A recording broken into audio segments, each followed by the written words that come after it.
Shalom Akim, Kal Halal Imla Yahaba Shim Yashab Hashem Kakudash, double honor screams from the apostles, and Thawdi Al Thawdi Yashab for the strength in order to make this video. This is the part 2 to the other video, which I named Chariots, the meeting place, and our vehicles of salvation. That's what I named it. Our meeting place, our vehicles of our salvation. The other phone, it got storage space, stuff happened there. So I'm just using the second phone right now to record a part 2. But point being is, I was talking about verse 19, so I'm going to just go straight to the point. So Exodus 14 and 19, and the angel of the Lord, which went before the camp, so as I said, near the front, hold on, near the front. Yeah, so the angel of the Lord who talked about the chariot, Yahweh said the chariot coming from the front, it was before the camp, and it went behind the camp as well. So of course, where the Israelites near the back, it went behind them, so that to ensure that all of Israel actually went through the Red Sea, man, and for protection as well. So the angel of the Lord, angel of Yahweh, which went before the camp, removed and went behind the camp. So of course, where the remainder Israelites were, the ones at the back of the line, or at the back of the camp. And the pillar, hold on, removed and went behind him. And the pillar of the cloud went, so of course it appeared as a cloud as well, but that cloud is representation of a chariot, went from before their face and stood behind them. So, teleportation from the front to the back, or, quick movement from front to the back as well. Our chariots can be super fast, man. That's pretty much what it's saying there. Verse 20, and it came between the camp of the Egyptians and the camp of Israel, and it was, so of course, as the chariot was there, it was in the middle between the Egyptians. It was in the middle between the Egyptians and then between Israel as well. So it was a divider between Egyptians and Israel. So, and the camp of Israel, it was a cloud. Wait, hold on. And it came between the camp of the Egyptians and the camp of Israel. And it was a cloud and darkness to them, to about the Egyptians, and but it gave light by night to these, so that the one came not near the other all the night. So of course, to the Egyptians, it was like a dark cloud that was just there hovering. Man, the Egyptians could be bugging out saying, this cloud hasn't moved yet. That's because it's not a normal cloud, it's a chariot. And of course, that was on the side of the Egyptians. They just saw this, as it says here, it was a cloud and darkness to them. So to the Egyptians' eyes, they were just seeing a dark cloud, man. That's what they were seeing. This was in the night as well.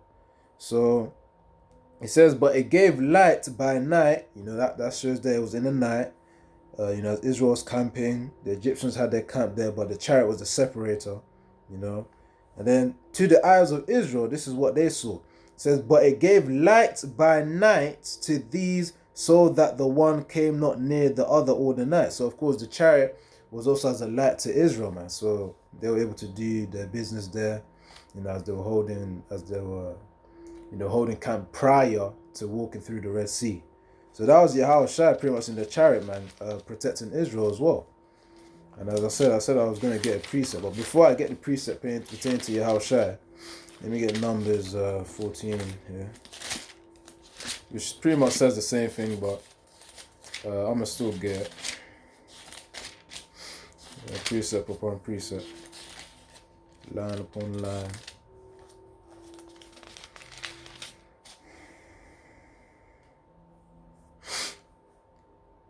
So this is Numbers 14 and 13 to 14.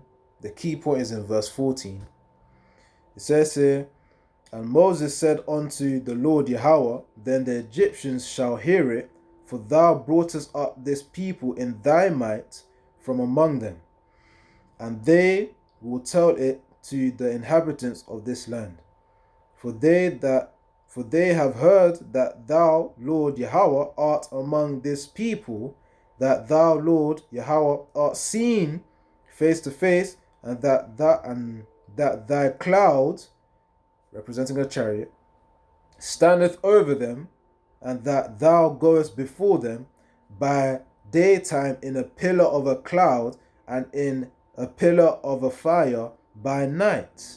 So, of course, the chariot, as it said in Exodus 14 and 20, was as a light by night for Israel, but really it was a dark cloud for the appearance upon the Egyptians. That's how they perceived it. But Israel, it was a light for them. That's why it says here in the ending of Exodus, Numbers 14 and 14, thy cloud, thy chariot, standeth over them. So, of course, it was above them in the skies as Israel was on the ground. And that thou goest before them, in front of them, guiding them, knowing where to go. By daytime in a pillar of a cloud. So, of course, that would have been the general appearance. Not everyone. Let's say a regular individual was passing by. Let's say a heathen, for example. They would have just been seeing a cloud as well. But to Israel, it would have been a chariot. That's spiritual power right there, because that's really Yahweh Shem Yashai controlling the perception of the minds of the heathen nations, in this case, in this context, the Egyptians, against the perception of Israel to the real appearance of the chariots, man. That's why really the truth is not for heathens, man, because the only Yahweh Shem Yashai can unlock the minds of a certain Israelite to understand.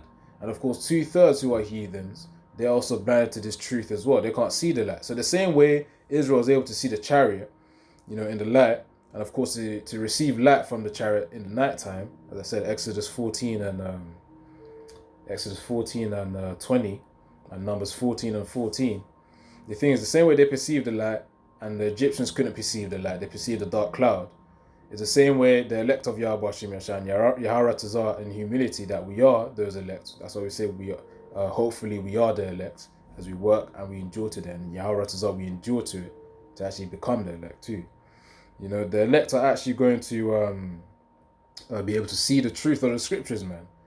Whilst the 2/3 and the heathens are not going to be able to perceive the truth of the scriptures, the true understanding of the scriptures, which can be likened onto the light of which was seen by the chariot, man. So the Most High pretty much has blessed our perception, to receive this truth, man. That's why we've got to be grateful, because not everyone can see what we can see. That's the point. Not everyone can see the truth of the scriptures that we perceive. So that's just another explanation right there. So that's Numbers 14 14. But I said I wanted to get the point to prove that Yahushua was the one in that chariot. Now let me get this. This is why scriptures, when you're reading the scriptures, you got to have precepts along the lines, man. You gotta have precepts, which are pretty much other scriptures which support other scriptures. Precepts, line upon line. Here a little, there a little. That's the point. Because certain points in the Old Testament are referenced in the New Testament. That's why you can't just stick to one and then throw away the other. Certain apocrypha scriptures also support the Old Testament and the New Testament too. So you can't just eat one slice of the cake. You gotta eat the whole cake, man. That's the point. That's as it says in Ezekiel 3. Eat the whole roll, or eat the roll. Or eat the roll means eat the whole roll. So I read Matthew 13, I read Exodus. Okay, 1 Corinthians 10. Okay, cool. Again, the title is Chariots, the meeting place, because that's where the wheats are going to be gathered in. Really the elect of Yahweh Shem Yashai, as we label to be so. And also, that's where the crowning ceremony will be. So that's the meeting place for that. And also the vehicles of our salvation as well, man. So the scriptures also talk about the strangeness of his salvation, because the reason why it's strange, it's not strange to us, because we understand those are the vehicles of which Arkim are going to be beamed up in. And within that beaming up, that's when the new bodies are going to be translated prior to them even entering those chariots, man. Because flesh and blood can't inherit the kingdom. So of course in these bodies, we can't enter those chariots, no. It's a thing. We gotta have those new bodies, man, to really reside in those chariots, man, without no problems. So, hold on. 1 Corinthians 10. All right.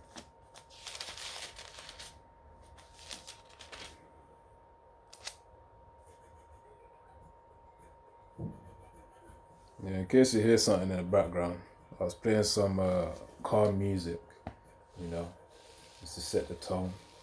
And now adverts playing. So this is first. Let me actually pause this thing. Or skip it rather.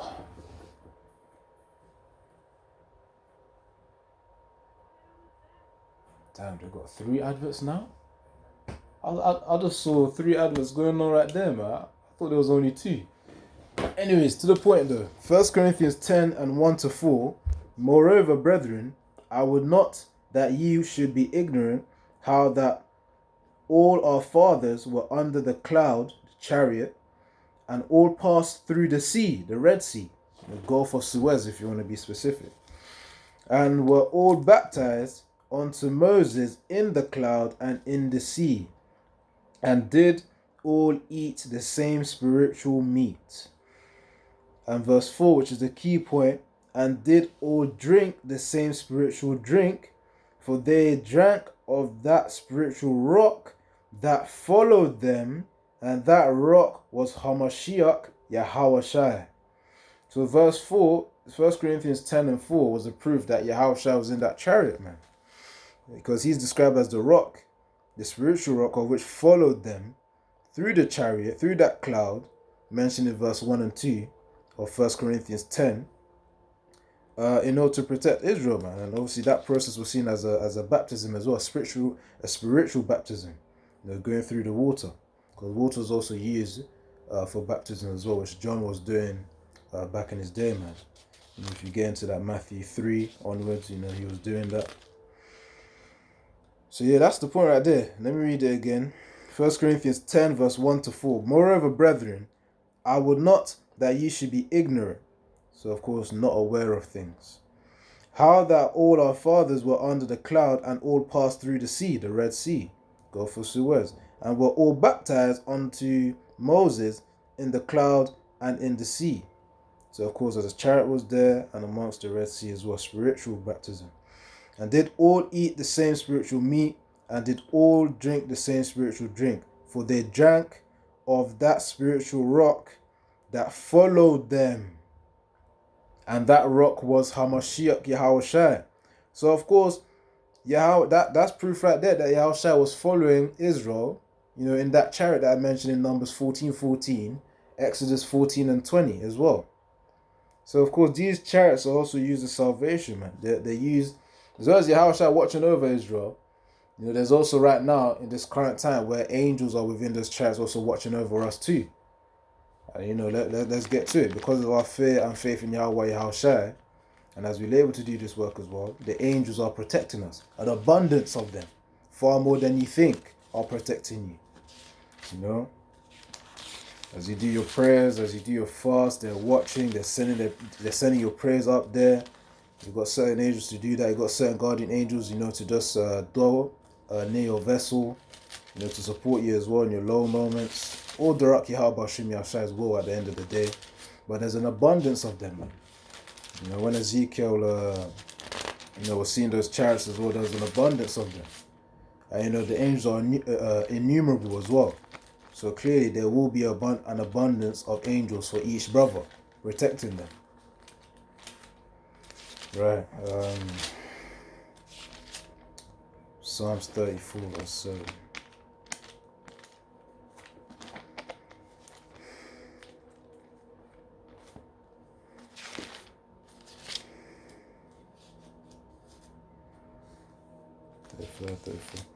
This is Psalms 34 and 7. The angel of the Lord Yahweh encampeth round about them that fear him, and delivereth them. Delivering really is referring to the salvation, and also even prior to the salvation, delivers us from all the troubles, man. Job 5. He shall save thee from 6 trouble, yea, in the 7th. That's going to be the deliverance right there, man, through salvation. So, and the angel of Yahweh encampeth round about them that fear him, and delivereth them. Normally, fear as well. There's a component of fear when a person has shows obedience unto another individual too. So that's what we have unto Yahweh Yahushua. Because of our fear towards Yahweh Yahushua as we pray, to increase our fear and faith in Yahweh Yahushua, Yahweh Shem Yahshua has a whole host of angels protecting us, guiding us as well. And of course, with the roles of which Yahweh Yahushua has assigned those angels for us too. That's why we shouldn't fear. That's why the scriptures talk about there are more of us than there are of them. That's the point. There are more of us than there are of them. So let me try to get that in the scriptures. I think it's in Kings somewhere, but I can't remember right now. Alright, let's see. There are more of us than there are of them.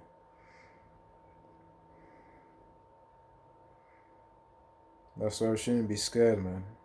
Those of the world, the Most High said that He will make our foreheads harder than theirs, which means He will make our spirits and our minds stronger than theirs.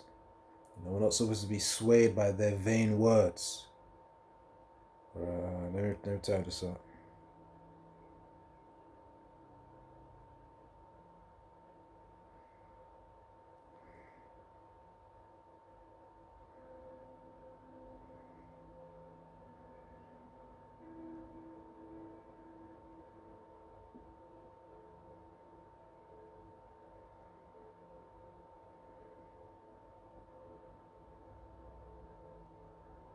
Hold on, let me actually search it up on Salakia. So let me just read Psalms 37, 34 verse 7, then I'm going to search up as well. So Psalms 34 and 7, to remind you guys of the point too. The angel of the Lord, Yahweh Shem Yahshua, encampeth around about them that fear Him and delivereth them. So of course, our confidence, our faith is supposed to be in the scriptures.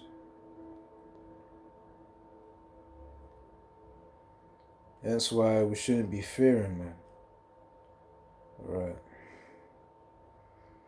Good. So this is 2 Kings 6, verse 16 to 17. Actually, hold on. Let me read it first. I feel not there.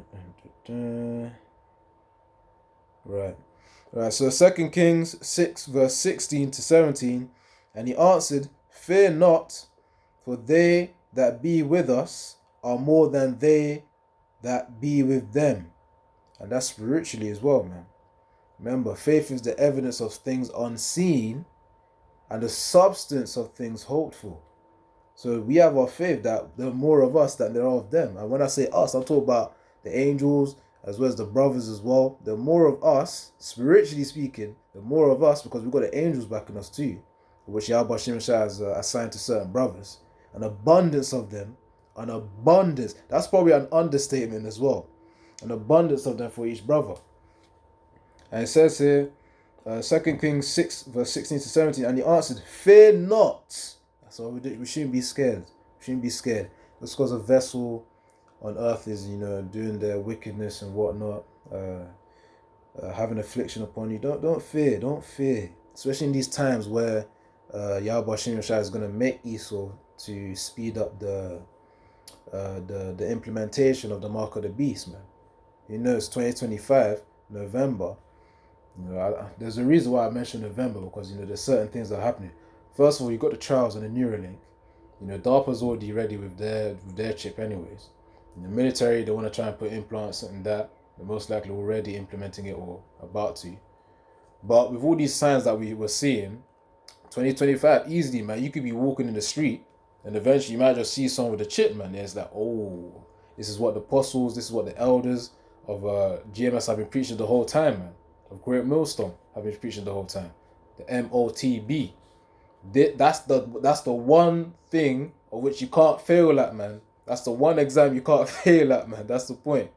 So that's why we've got to pray to Yahweh Yahushua to keep that spirit, to reject that chip when the time comes. To keep that stern cold spirit against Esau, Edom, and all his psychological manipulation, because that's going to be Esau's psychological manipulation is going to be the peak when it comes to the mark, man. Anyway, so let me get to the point. So 2 Kings 6, verse 16 to 17, and he answered, Fear not. Let's go check the recording. And 2 Kings 6, verse 16 to 17, and he said, Fear not, for they that be with us are more than they that be with them. the enemies. And Elisha prayed and said, Lord Yahweh, I pray thee, open his eyes that he may see. And the Lord Yahweh opened the eyes of the young man, and he saw, and behold, the mountain was full of horses and chariots of fire round about Elisha, man. So, the point is, as it said in Psalms 34:7, the angel of the Lord encampeth round about them that fear him and delivereth them. So, of course, there are an abundance of angels of which we can't see right now with our eyes right now, but we know through our faith. Again, faith is the evidence of things unseen. So we know that the angels are already round about us, man. Around this flat that I'm living in right now, around the building as well, even the vicinity of the Darn City, there's abundance of angels. Of course, and even with the Arkim as well, man. That's the point. Each brother has their angels that are assigned to them, man. An abundance of them. That's why if you got an abundance of angels protecting us as well, all Darak Yahweh Bashim Yahushua as well, all through Yahweh Yahushua as well, why then should we then fear the things of this world, man? That's the point. Why then should we then fear Esau or these afflictions? Because we got Yahweh Bashim Yahushua protecting us. That's the point. So that's Psalms 34 verse 7. Hold on. Let's see. I think I might do a part 3 as well, because I wanted to get into Ezekiel 1. So yeah, Shalom. Kachalalim na Yahweh Bashim Yashab Bashim Rachaf Kodash. Double on Instagram some apostles and Thade Yashab for strength in order to make this video. And Shalom once more. It's been a brother Ratazar Chachalawaya. I thought I forgot to say that in the previous video as well. But yeah, it's the brother Ratazar Chachalawaya. It's the channel name as well. So Shalom.